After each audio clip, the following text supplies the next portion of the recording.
curiosidad o interés en las ciencias, en la tecnología, en la ingeniería, en la medicina. Otras no. En mi caso, desde muy pequeña, siguiente por favor, yo sabía que quería ser científica. Algunas cuestiones de salud me llevaron a estar muy expuesta con personas que investigaban sobre la salud y sobre la tecnología. Luego, cuando jugaba, de hecho, cambiaba las cabezas de las muñecas Barbies por una cabeza más grande. Las hacía unas muñecas cabezonas como esas. Y les explicaba a mis hermanas que era porque les había crecido el cerebro, porque eran científicas. Inclusive les puse un nombre, las llamaban ciencitas. Así como yo, hay muchos que tienen curiosidad, pero otros no. En mi caso, mi entorno, el apoyo de mis padres, las oportunidades que me dieron y los buenos mentores y muchos años de esfuerzo realmente me convirtieron en científica.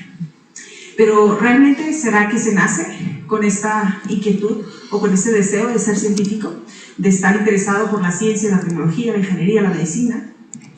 ¿O realmente se puede formar una mente STEM? Siguiente.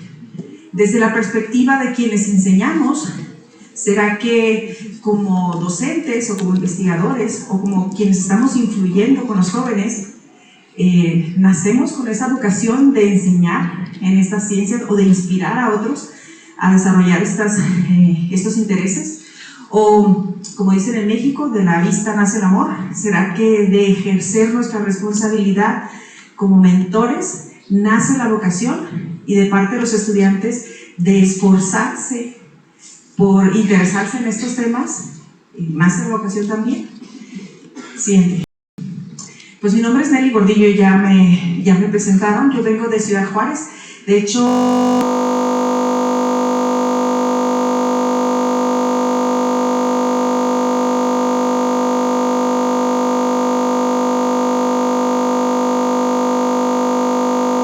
Ciudad Juárez está en el norte de México, justo en la frontera con Texas. Dice por ahí un cantante que Ciudad Juárez es la frontera más fabulosa y bella del mundo. Bueno, eso dice. Yo vengo de una universidad relativamente pequeña en comparación de otras universidades en México. Tenemos alrededor de 40,000 estudiantes en varios programas de pregrado y posgrado. Y quiero contarles algunas de las experiencias que hemos tenido que han inspirado tanto a nosotros como docentes de esta parte o como estudiantes que han podido experimentar en algunas actividades que les han llevado a tener logros significativos en su vida. Siguiente. Quiero platicarles un poquito de la investigación, pero solamente un poquito porque no me quiero centrar en eso, de la investigación que realizamos, bueno, que yo personalmente realizo con mi grupo de investigación. Me dedico a desarrollar algoritmos de inteligencia artificial para detectar patologías en imágenes médicas. Hace varios años iniciamos con un proyecto muy interesante. Cuando estaba yo finalizando el doctorado, nace el código Ictus en España, y este código es porque una persona presentaba algunos síntomas de malestar y que reflejaban como que esta persona estaba teniendo un infarto cerebral, pues era llevado al médico. Y como primera respuesta de diagnóstico le hacían una tomografía computarizada. Lo que pasaba es que en las primeras horas en la tomografía computarizada no se puede observar ese infarto cerebral. Y un infarto cerebral en 6 horas puede llevar a una persona a la discapacidad permanente o a la muerte. Entonces la propuesta era que nosotros sugiriéramos algunas propuestas para resolver este problema. Y empezamos con ese trabajo. Primero lo que hicimos fue cómo pues un médico radiólogo tiene el conocimiento de detectar cómo son los tejidos normales de un cerebro. Y empezamos con eso, ¿no? Nos basamos mucho con gente preparada en neuroradiología y con neurólogos, y entonces empezamos a entrenar ciertos algoritmos hasta que logramos decirle a la computadora. Acuérdense que las computadoras son tontas y tenemos que decirles exactamente qué es qué. Entonces nosotros empezamos y logramos distinguir. Y después empezamos a detectar algunos signos que aparecían, que a pesar de que no se viera el infarto cerebral, había otros signos que aparecían en el cerebro, pasados desapercibidos. En este caso, en la primera columna estamos viendo algunos cerebros con un signo que se llama, una de las arterias cambia de color cuando está teniendo una persona un infarto. Entonces nosotros empezamos a detectar esa arteria y ahí la pusimos en verde, siguiente, y entonces empezamos a detectar como varios signos que ocurrían en una persona cuando estaba teniendo un infarto, ¿no? Siguiente. Y después continuamos y los radiólogos, los neuroradiólogos relacionaban los infartos cerebrales con ciertas zonas del cerebro que estaban conectadas con las arterias y le llamaban territorios vasculares. Entonces, en el mundo no existía un mapa de estos territorios, un atlas, a ver, que clínicamente sí existe, pero no digitalmente. Entonces nosotros empezamos a trabajar con ese mapa digital y entonces creamos el primer atlas de territorios vasculares. Y entonces con este atlas, pues lo que hicimos es que con algunos de los algoritmos que nos habían funcionado súper bien, pues los metimos y entonces ahora tenemos la capacidad de detectar un infarto cerebral en las primeras 3 horas, inclusive en la primera hora, aunque no se observe por el médico radiólogo, quien es experto, podemos detectar el infarto cerebral. Ahorita estamos validando clínicamente estos algoritmos junto con el Instituto Nacional de Ciencias Neurológicas en México, y entonces, pues esperamos que en poco tiempo estos algoritmos estén integrados en las máquinas para que cualquier persona que venga con un infarto cerebral pueda ser detectado a tiempo y no sufra una discapacidad o no sufra la muerte, ¿verdad? Bueno, ya paro de hablar un poquito de mi investigación. Siguiente. Quiero enfocarme en algunas estrategias que nosotros podríamos poner atención para que nosotros podamos ser más fortalecidos en estas áreas. Aquí tenemos pues un público pues mayormente que está en estas áreas, que ya de alguna manera fue inspirado o decidió perseguir una carrera en ingeniería. Algunas estadísticas que quiero repasar es que, de acuerdo con la OCDE, solamente el 25% de los egresados usa una carrera en STEM, y de esos egresados, ese 25%, solamente el 35% son mujeres. A mí me llamó mucho la atención esta estadística que da el Foro Económico Mundial, que dice que de esos egresados, el 50% está concentrado en China y en la India. ¿Cómo estamos en Latinoamérica? ¿Cómo estamos en Colombia y en México? Siguiente, por favor. Vamos bien, estamos por encima de la OCDE, porque de acuerdo con el Sistema Nacional de Información de la Educación Superior, aquí en Colombia, en 2024, el 30% de los egresados fue en una carrera STEM. O sea que lo estamos haciendo bien. México está muy parecido, 34%. Entonces, no vamos mal, pero sí que podemos hacer para que otros continúen, o ustedes mismos continúen impactando en estas áreas. Siguiente. La que sigue. Quisiera hablarles así súper brevemente de cuáles son algunos perfiles que tenemos tanto en Colombia como en México, de las personas quienes les enseñan a ustedes. Ustedes podría ser que identifiquen algunos de estos perfiles, porque no todos quienes les enseñan tienen el mismo perfil, y está bien, porque cumplimos funciones diferentes. ¿Sí? Entre otros perfiles, el ser profesor asistente es como un nivel inicial. Luego en este nivel inicial mayormente se dedica a impartir clases, no dirige tesis, no hace investigación, pero luego ya viene el profesor asociado, el profesor titular, o en México, como le llamamos, el profesor de tiempo completo, que además de enseñar, pues dirige tesis, y luego hace investigación, y luego baja recursos, y bueno, hace muchas otras cosas.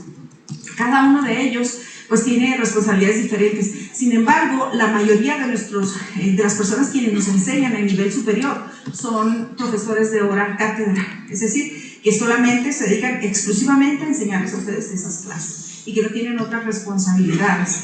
Entonces, lo que quiero mencionarles aquí es que existe un panorama muy difícil para que nosotros, como quienes les enseñamos, podamos dedicar como un esfuerzo extra, ¿verdad?, para inspirarlos o para guiarles. Sin embargo, yo quisiera, siguiente, hablar de cosas que sí podemos hacer y que no estamos imposibilitados en nuestro papel, tanto como quienes enseñamos o ustedes como quienes están aprendiendo, ¿verdad? Ya vimos que los docentes tienen diferentes perfiles, desde una alta especialización hasta una cátedra ocasional o temporal, que hay falta de tiempo y que se tiene a veces exceso de responsabilidades. O ustedes como estudiantes también tienen diferentes intereses. No todos tienen las mismas ocupaciones, algunos están muy cargados por diferentes ocupaciones, puede ser que algunos que además estén trabajando, ¿verdad? O que haya falta de interés o falta de apoyo. Pero sí, ¿qué sí podemos hacer? Siguiente. Quiero hablarles de algunas experiencias que hemos tenido desde la universidad, que pudieran ustedes como sembrar esa semillita de cosas que sí pueden buscar, que pueden perseguir ustedes y que nosotros como docentes podemos impulsar. Si nosotros identificamos los talentos desde tiempos tempranos, es decir, desde que ustedes están iniciando, es mucho más fácil desarrollar muchas experiencias. Nosotros a veces cuando más nos especializamos, cuando más vamos siendo investigadores o haciendo otras cosas, a veces nos empezamos a alejar de la base que es de enseñar a los jóvenes, ¿no? Y muchos de mis compañeros, por ejemplo, que son investigadores ya consolidados, empiezan a decir, no, pues yo ya no doy a nivel inicial porque son bien maduros, no hacen caso, etcétera, ¿no? Pero realmente eso es lo que tenemos que buscar. Tenemos que buscar y encontrar aquellas mentes. Cuando tenemos esta experiencia, nosotros, decía uno de mis mentores en España, que dejamos de ser cuentacuentos, porque cuando estamos investigando, ya no les contamos lo que sucede en la ciencia, sino que estamos generando esas ciencias, ¿no? Y el tener esta oportunidad, ustedes como estudiantes, les va a ayudar a fortalecerse, ¿verdad? El incluir nosotros proyectos especiales en clase, también, obviamente atendiendo los contenidos, ¿verdad? Pero teniendo como cuidado especial en que las mentes puedan ser cultivadas, esto puede mejorar. Les pongo aquí esta portada porque nosotros, al igual que ustedes, estamos acreditados bajo un organismo que nos dice qué cosas hay que ponerle a los programas, qué hay que medir, etcétera, ¿no? Entonces uno de esos organismos nos pidió que todas las escuelas de ingeniería, todos los programas de ingeniería llevaran una materia de introducción a esa ingeniería. En mi caso sería introducción a ingeniería biomédica. Entonces lo que empezamos a hacer es que empezamos a invitar expertos o personas que trabajaran fuera de la academia en esas diferentes áreas, por ejemplo en ingeniería clínica, en ingeniería de rehabilitación, en procesamiento de imagen médica, entre otras disciplinas, ¿verdad? Nos empezamos a invitar y entonces ellos les hablaban de las cosas en el mundo real, ¿sí? Y entonces muchos de los jóvenes pues empezaban a interesar y se unían a los grupos de investigación de estas personas o acudían a sus lugares de trabajo porque muchos de ellos ya eran expertos en su trabajo. En Ciudad Juárez es una ciudad industrial y todo el mundo tiene un producto que fue fabricado en Juárez. Sobre todo en Juárez se fabrican muchos dispositivos médicos. Entonces, muy seguramente si alguna vez un dispositivo médico fue fabricado en Juárez. Total, de que esto llamó tanto la atención, que todos estos expertos que empezamos a invitar, se nos ocurrió pues la idea de hacer un texto introductorio. Entonces, hasta ese tiempo, esto ya fue hace algunos años, no existía este texto introductorio de ingeniería biomédica en español. Entonces, este fue el primer texto introductorio de ingeniería en español. Y como éramos miembros de la Sociedad Mexicana de Ingeniería Biomédica, este fue el texto nacional de introducción. Entonces, como un pequeño proyecto de clase, de invitar, pues fue de gran relevancia, ¿verdad? Y todas las mentes que se cultivaron a partir de esto, pues fue muy satisfactorio. Siguiente, por favor. Otra de las actividades que podemos hacer es que estos proyectos que hablaba en la diapositiva anterior, ustedes como jóvenes puedan participar en proyectos reales o en proyectos que probablemente la persona que les está dirigiendo no los esté resolviendo de primera mano. Yo aquí les estoy poniendo uno de los ejemplos que hacemos en nuestras clases. En el mundo existen muchos retos, así se llaman. Por ejemplo, el que pongo aquí se llama Grand Challenge. Y aquí muchas comunidades recolectan bases de datos de imágenes médicas. Yo estoy hablando de esta especialidad porque es la mía, ¿verdad? Pero así como hay de imágenes médicas, hay de otras disciplinas. Entonces, lo que hacemos en clase es que se unen grupos de estudiantes y entonces participan en estos retos y compiten con otros estudiantes alrededor del mundo, con la misma base de datos, bajo las mismas condiciones, en los mismos tiempos y se miden. Realmente el reto que yo les pongo a los de nivel inicial no es ganar el reto, es medirse contra otros, y realmente sí hemos llegado a ganar lugares, inclusive cuando hemos estado participando contra grupos de doctorado con mis estudiantes de licenciatura. Entonces hay muy buenas oportunidades que podemos buscar con proyectos de clase, pero necesitamos desde la parte de quienes enseñamos abrir esas oportunidades para ustedes, pero ustedes realmente unirse a estas oportunidades. O sea, ustedes como estudiantes, ustedes son los que tienen que dar esa presión a sus docentes y buscar un poco más, no solamente ser pasivos en recibir, sino buscar más. Siguiente, realmente el participar en estos proyectos fortalece un montón el compromiso con la ciencia, porque son proyectos reales y muchos de estos retos que se ganan se implementan en la práctica clínica, ¿sí? Otra de las oportunidades que he tenido yo, donde he visto mucho crecimiento con mis estudiantes, es en la publicación científica. Como dije, no todos los docentes que les enseñamos hacemos publicaciones científicas, y está bien. Sin embargo, todos ustedes sí pueden hacer publicaciones científicas. Uno de los ejercicios que hacemos en clase es que invitamos a los estudiantes de pregrado a que los contenidos que vemos en clase, vemos los fundamentos, sí, pero también vemos qué está pasando en el mundo acerca de ese tema. Es decir, revisamos la literatura reciente, y en esa revisión de un tema específico siempre salen pequeños artículos o grandes artículos como este que publicamos este año. En una de mis clases estábamos viendo qué se ha hecho para detectar aneurismas, que son aneurismas, pues son una ruptura que hay en una de las arterias del cerebro. Entonces estábamos viendo qué se hace en el mundo para detectarlas automáticamente, ¿sí? Para ayudar al diagnóstico clínico. Entonces, este artículo fue publicado en marzo de este año, y esta revista es muy relevante en el área de la ingeniería biomédica, y quienes son los primeros dos autores son estudiantes de licenciatura. Es decir, no es imposible. Esto es trabajo que surge desde una clase en donde sí tenemos que ver este tema porque es parte de nuestra currícula, pero el interés extra está en que realmente puedan interesarse y ponerse a hacer este trabajo. Obviamente que después de que acabó la clase fueron horas de trabajo extra, sin embargo, salen de la licenciatura siendo científicos, teniendo un artículo publicado en una revista que tiene un impacto internacional, ¿sí? Siguiente, por favor. Y realmente los jóvenes que han publicado, porque esta no es la primera experiencia que tenemos, valida un montón su esfuerzo. Esto les da un montón de puntos para su trabajo, para su vida, para su hoja de vida, creo que le llaman aquí, ¿no? Y vale mucho, ¿no? Para desarrollarse. También otra de las experiencias que hemos tenido son tener comunidades de aprendizaje. Nosotros les llamamos seminarios o coloquios o conversatorios, creo que aquí les llaman semilleros, ¿sí? En estas reuniones son reuniones semanales y suelen ser muy informales, es decir, son de corte académico, pero en un ambiente muy relajado. No sé si puedan observar la foto, están jóvenes y tenemos unas cajas de pizzas ahí, o sea, están comiendo, están conversando y están aprendiendo. ¿Quiénes vienen a estas sesiones? Vienen estudiantes que están ahora mismo desarrollando sus proyectos, vienen estudiantes de posgrado, pero también vienen egresados que ya están laborando.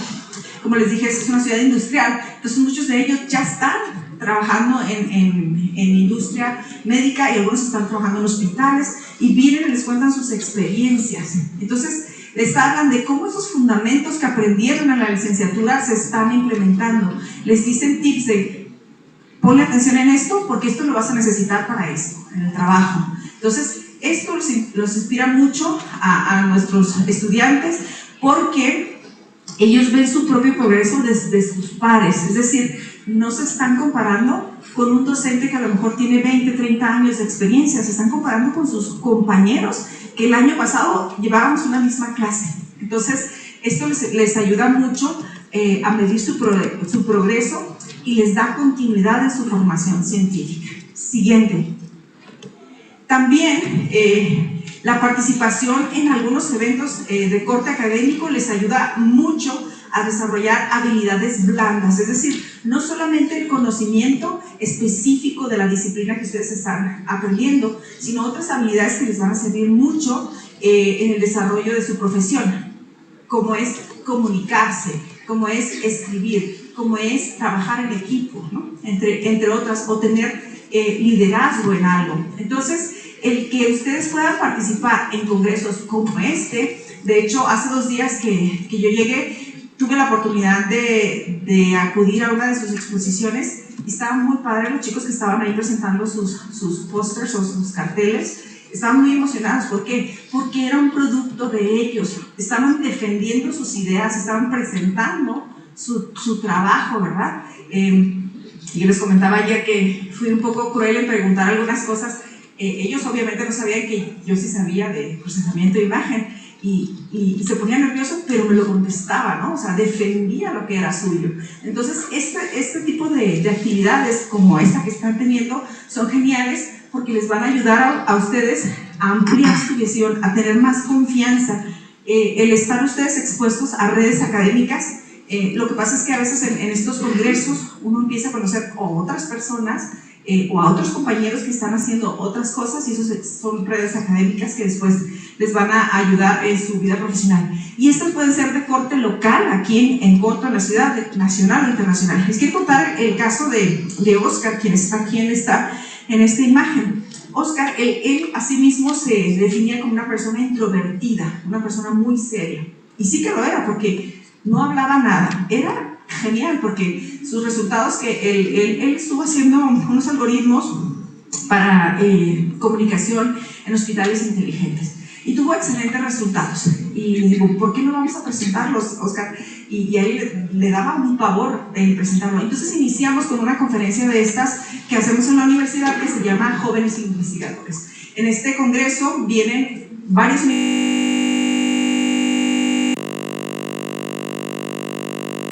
universidades de la ciudad, pero también vienen universidades de alrededor de la región. Nosotros les llamamos estados. Le fue súper bien, ganó en la fase regional, y entonces le digo, bueno, ya te relajaste, ya sabes qué va a decir, vámonos al nacional. Y fuimos al Congreso Nacional de Ingeniería Biomédica y le fue muy bien. No ganó el concurso, pero le fue súper bien.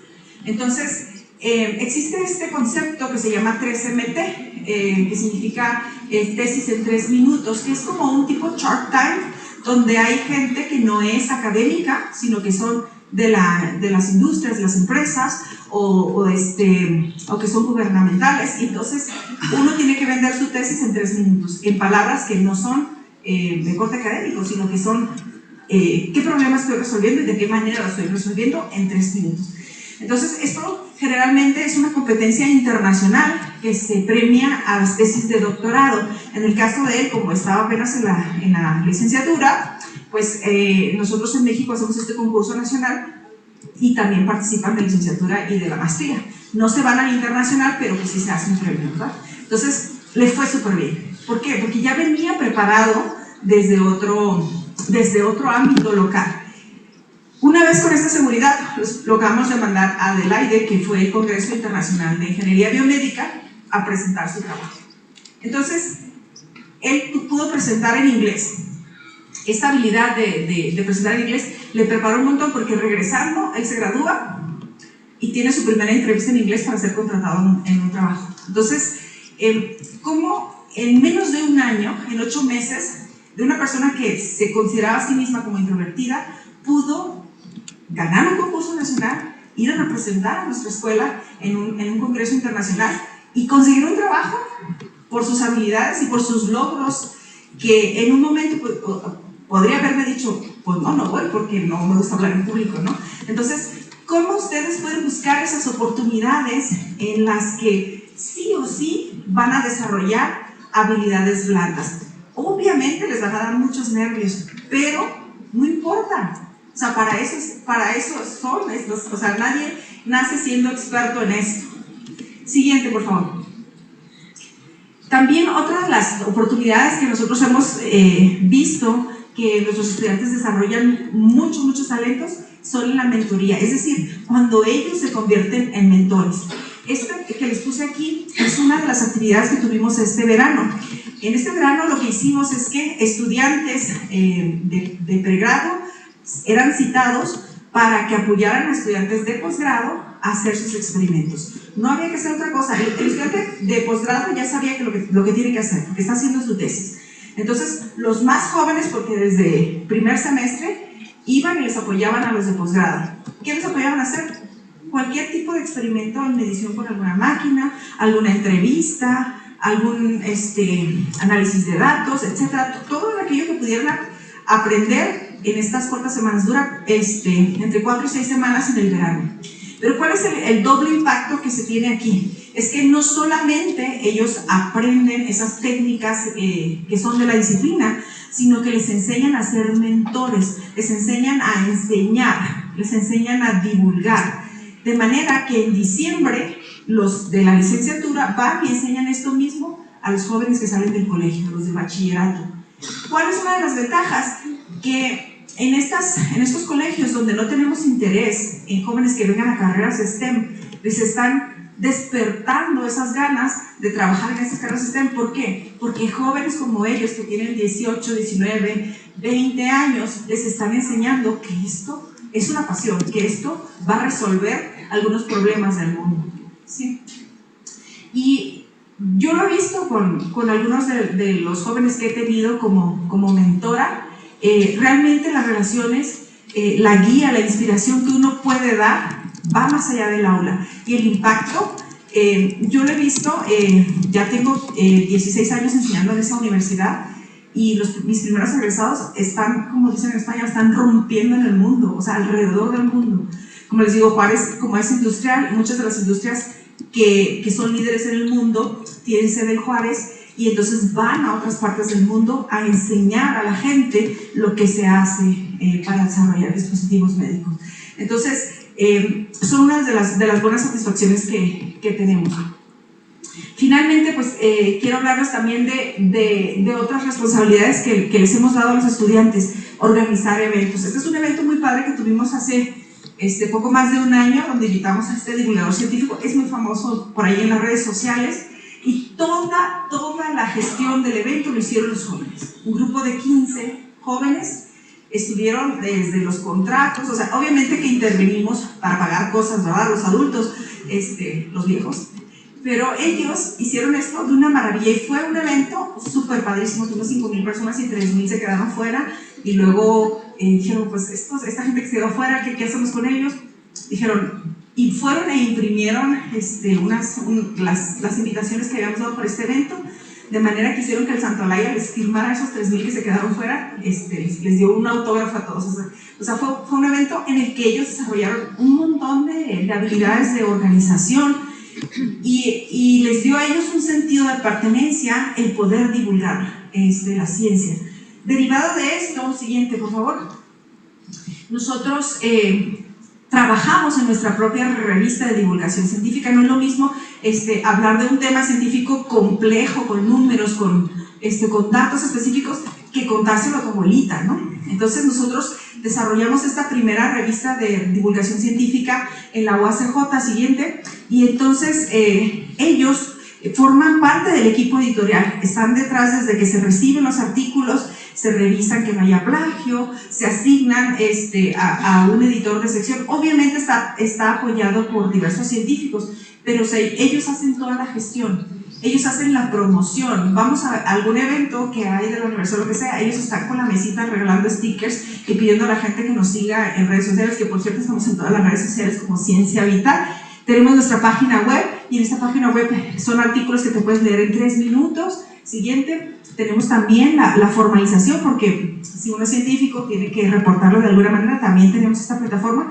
y esta plataforma está siendo pues también gestionada por estudiantes. Y luego pues tenemos esta siguiente, por favor, tenemos también pues nuestras redes sociales. Cada día vamos mejorando, ¿verdad?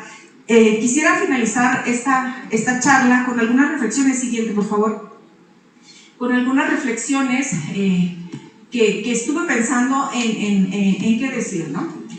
Realmente el futuro en estas ciencias no se puede detener. Siempre va a empezar con una mente curiosa, pero se tiene que potenciar con un mentor que sabe escuchar esa mente curiosa. Siguiente. Ser mentor STEM no requiere algo complejo. requiere voluntad en el aula, ¿sí? No requiere pues tener un propio laboratorio, sino mirar el potencial que tienen aquellos estudiantes a quienes estamos enseñando. Siguiente. Lo siento, yo voy a terminar. Cada vez que uno de ustedes se atreve a preguntar ¿por qué?, inicia una cadena de descubrimiento. Siguiente. Y la innovación no va a iniciar con las grandes tecnologías, no va a iniciar con algo súper complejo, sino con la curiosidad que ustedes tienen y que estemos despertando desde las aulas. Siguiente. Detrás de cada avance científico hay un estudiante que alguna vez fue inspirado por alguien que le enseñaba. El siguiente. Y realmente esta es la médula ósea, es el verdadero impacto de la educación: transformar la curiosidad en conocimiento y el conocimiento en futuro. Muchas gracias.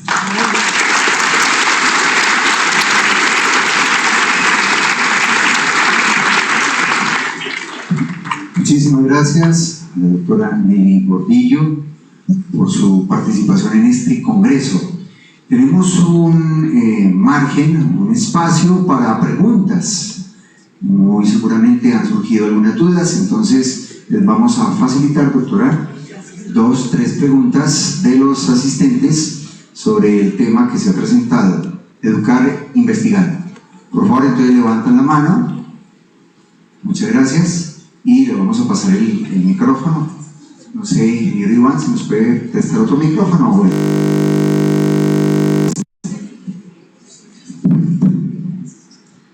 Doctora.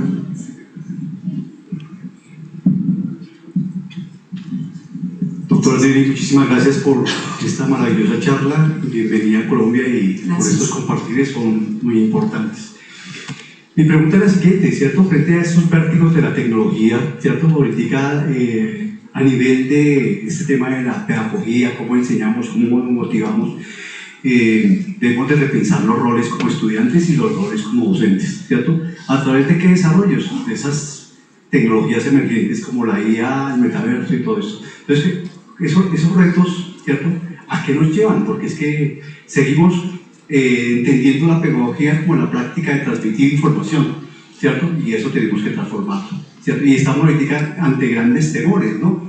Frente a una tecnología que llegó para quedarse, pero que tenemos que asumirla y tenemos que enfrentarla, ¿cierto?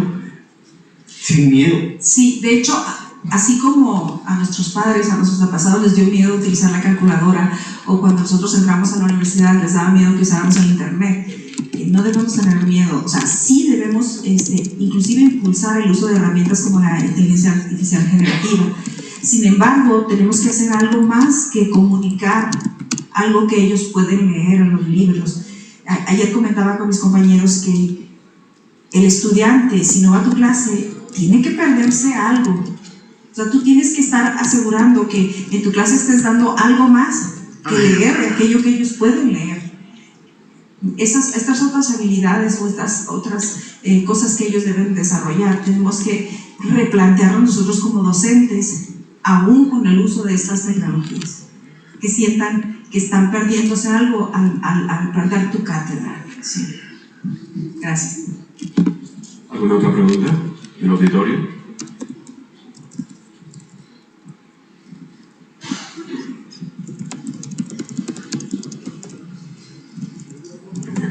Gracias.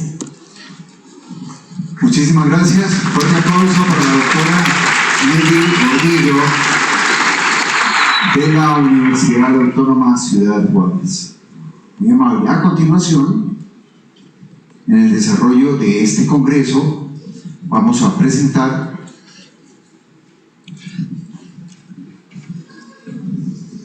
recordando, este es el 6º Congreso Internacional de Tecnología, Tendencias en Ingeniería Química.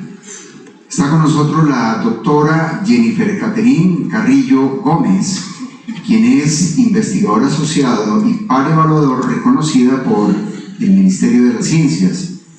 La doctora Jennifer Catherine tiene un doctorado en tecnologías para nanosistemas, bioingeniería y energía de la Universidad de Rovira y Virgili de España, De igual manera tiene un doctorado en automática de la Universidad de Pamplona, es docente e investigadora de la Universidad de Pamplona y de la Universidad de Rovira, beneficiaria de la convocatoria Formación en Doctorados Nacionales con enfoque territorial étnico y de género en el marco de la política orientada por misiones, Ministerio de Ciencia, Tecnología e Innovación.